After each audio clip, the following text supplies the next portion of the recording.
Hey, Dr. Von Duke here. Welcome to Quick and Dirty Rubric 6. This is the first rubric on Task 2 of the Special Education TPA portfolio. And it is regards to Task 2 is the instructional commentary. And the Rubric 6 relies on questions 1, 2, and 3 for its answers. So what's the guiding question for Rubric 6? How did I provide a positive learning environment for my focused learner, which balanced support with challenge? And how does it relate to other rubrics? Well, Rubric 6 draws heavily on Rubric 1 because in Rubric 1 you provided a baseline so that you could understand what would be easy and what would be challenging for your focused learner. And so based on that, you're going to create your answers for Rubric 6. So some thoughts I want to go over before filming. Now I talked about this in the pre-rubric series, but if you haven't filmed yet, or if you're concerned about some of these issues in your film, I want to go over these concepts with you. So first of all, in rubric 6, you're going to be asked to show that you have respect and rapport and a positive environment with your student. And I like to invoke Alexander Sidorkin's educational professor, his 3-drink rule for the classroom, which is a good thing to keep in mind when you're looking for rapport. So in the 3-drink rule, if you go to a bar with your friends and you're talking about your day and you're on your first drink, you're pretty linear in your conversation, you're on point. By the second drink, you're kind of going back and forth between impressions and what happened in the day, political thoughts, your context. By the third drink, you're having a good time, you're talking, you really don't know what you're talking about anymore. So you want to stay on the second drink in the classroom, and the reason why is museum studies and research on education has shown that when people can take information that they're getting and relate it to their own lives, they kind of metabolize their learning. And so it's really important that your classroom is relaxed and easy. Now, one of the problems with candidates when they're filming for the TPA is they're not comfortable on camera, they're worried about being judged, they think that the person who's judging them wants to make sure that all of their students are on topic and on point and that their lesson is flowing smoothly. And this is actually not the case, and it's actually not good for learning. So having a relaxed environment is going to be important to your filming. Secondly, respect. So you can indicate, and this is these are 2 pretty easy areas to score on, so I wouldn't overthink these. But are you showing respectful interactions between you and your focused learner, or have you set up a classroom culture that's respectful? And so the students are polite, respectful to one another, and you can highlight that. Engagement, so a big part of task 2, so these filming considerations go well beyond rubric 6, but you want to show that students are motivated to become engaged, and you want to show ways that you've done that, and that engagement includes some aspects of self-determination, again, that more relaxed classroom environment where the students are free to ask questions that maybe you're not asking them, or they're free to take over the materials and try something new with it. So they're kind of guiding their own learning. Usually candidates are pretty uncomfortable on the TPA putting some control over the learning into the hands of their students, but I highly recommend it. It's a good classroom practice. Again, it helps students metabolize the learning. You shouldn't fear losing control because their academic exploration is very different from behavior being out of control, and that is the worry. And then finally, there should be opportunities where you're giving your student feedback, again, not related to rubric 6 in particular. This goes into rubric 12, but keep it in mind as you're filming that you want to capture those places where you've supported your student doing something that's a little bit more difficult, getting to some feedback and strategy, some kind of scaffolding that helps them do the activity. Also, I want to point out that your instructional video is evidence that you're going to use in your analysis and your commentary. So the reviewer they're obligated to go to the video and see if that is in there. So if you put some transcript or some scene in your commentary and they can't find it in your video, you don't get the score. Conversely, if it's in your video but you haven't highlighted it in your commentary, they may give you a score, but you're actually responsible for providing the evidence of your teaching to them. They're not responsible to go looking for it. And probably as the TPA moves further on and people get better at scoring on it, that's going to be more your requirement to take care of that. So just take care of it. If a student is heard but you can't see who they are, then this does not count as evidence. That reviewer has to see even if it's online or you're in an environment where people are very careful about their students being revealed to a public, you have to know that's a human there. You can't just have an avatar. You can't just have a voice there in your video.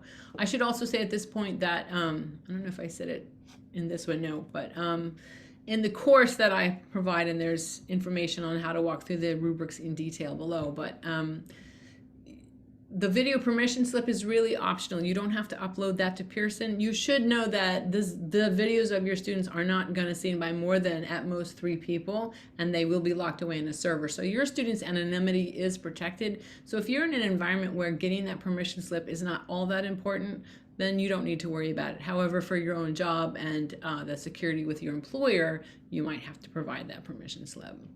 Okay, let's get right to the rubric. So let me just point out some high points of the rubric that I think that you need to attend to as you're completing this part of it. So first of all, questions 1 through 3 are, just checking, questions 1 through 3 are the rubric, but questions 1 and 2 frame rubric 6. So questions 1 and 2 aren't all that important for you to answer accurately. The main thing there is that the reviewer can find the focus learner that they're looking for in your video, so you want to identify that person. Question 3A and B is where the rubric gets sticky. So first of all, a score of 1 would be if there's safety issues or disrespect. And that is where question 1 and 2 come in. Say that you're teaching a lesson and, I don't know, your co-teacher comes through with a disruptive student and they're screaming and kicking the whole way through to the office, right? You'd want to say what's going on there, that it has nothing to do with your lesson, but you couldn't, because you can't splice your videos, you couldn't cut that part out, right? Otherwise, that would get you a score of 1. We're assuming that you're not being disrespectful to students. You get a score of 2 if in the video it's obvious that your learning environment is, it's positive, but it's kind of like, good job raising your hand, Timmy, right? So that positiveness relates to that student's behavior, not to the academic lesson. A score of 3 then knocks it up. The respect and rapport has been met. So that is where you have a relaxed environment where the kids and you are positive and respectful of each other, and you're using positive words that support the student achieving the goal. It might be, good job, Timmy, you answered number 5 correctly. Not much different from the example I gave before, but it applies to the learning goal. So you can see that getting a 3 in regards to rubric 6 is pretty easy. For a 4, you have to show challenge that's related to the learning goal. So it should be obvious on the video that the learner doesn't find the work too easy. So very often, and I say or here, but it should also be, it should be an and. So very often candidates will choose a lesson that a student has actually already had because they're so worried that they're going to look bad as a teacher if the student hasn't achieved the learning goal. But that is actually not the case. In fact, it's better for you if your student is struggling, if you could provide feedback and support. If later in your analysis of how they do, you can show where your supports were successful and where they weren't.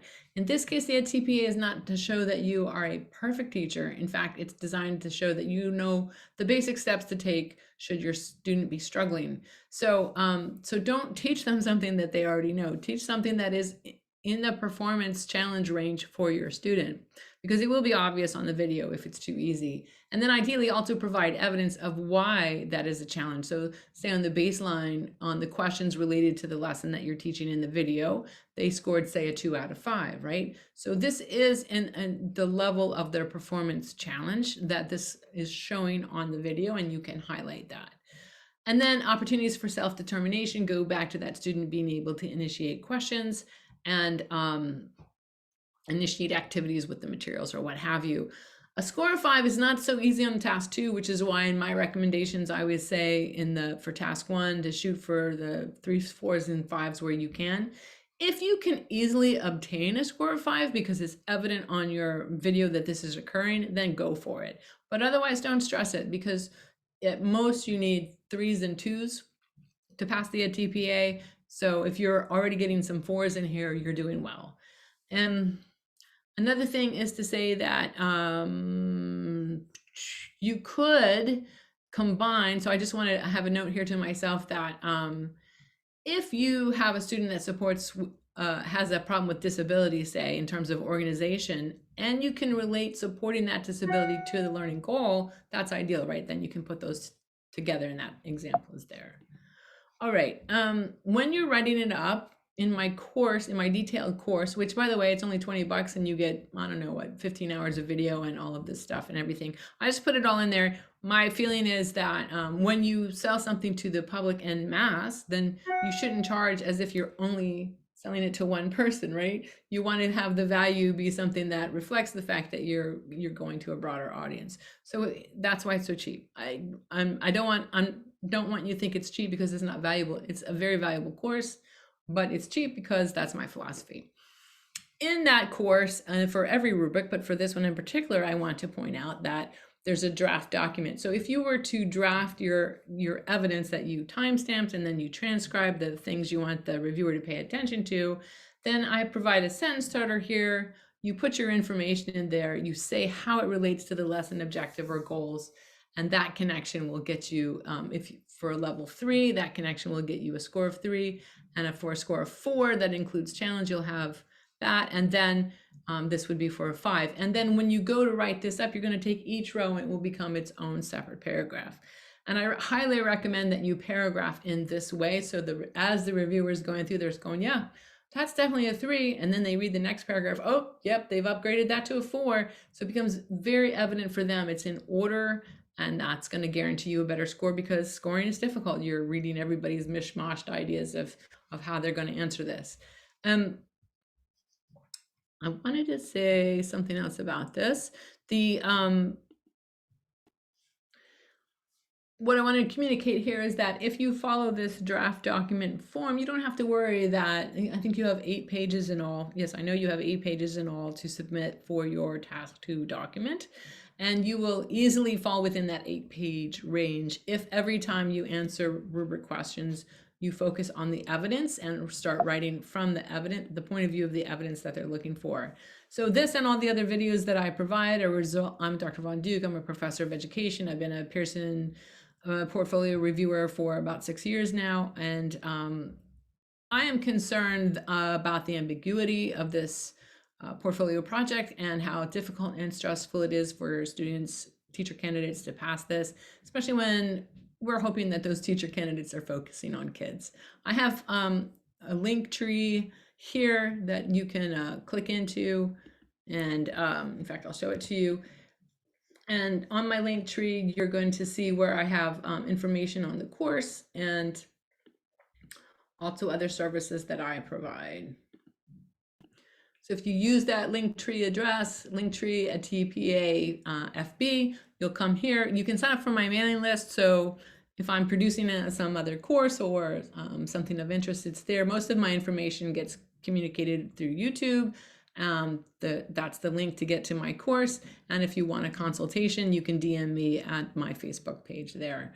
So as always, good luck, and I'll see you around at the next recording.